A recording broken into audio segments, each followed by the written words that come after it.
O'zbekiston, Tojikiston va Qirg'iziston prezidentlari birgalikda umumiy sammitida birgalikda nishonlashni taklif qildi. Mana shu yerdagi 5 ta respublikada ham non so'zi non deb ishlatiladi. Navro'zni nishonlamaslik kerak degan bir guruhi, ikkinchi guruhi bo'lsa yo'q, Navro'zni nishonlash kerak. Bu diniy bayram emas degan. Qandaydir ko'rinmas bir iplar borda, bizda boshqacha, bularda boshqacha bo'lish kerak degan.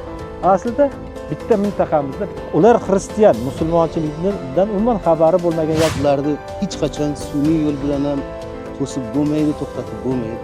Arxeologik manbalarda qaraydigan bo'lsak, Navro'zni alohida bir namunasi qayd etilmagan bo'lsa-da, uning uchun umumiy bo'lgan bir taomlar haqida birozgina gaplashaylik.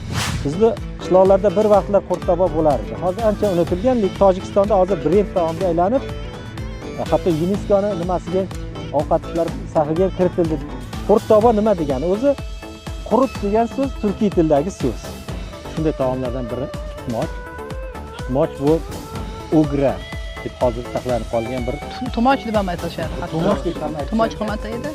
Bunday olib qaraganda o'sha yupqa deymizmi, qatlama deymizmi, patirmi, sumalakmi hammasi o'sha Turon yillarida saqlanib ishlatilib kelyapti. Navro'z ayomingiz qutlug' bo'lsin. Bizni kuzatishda davom eting.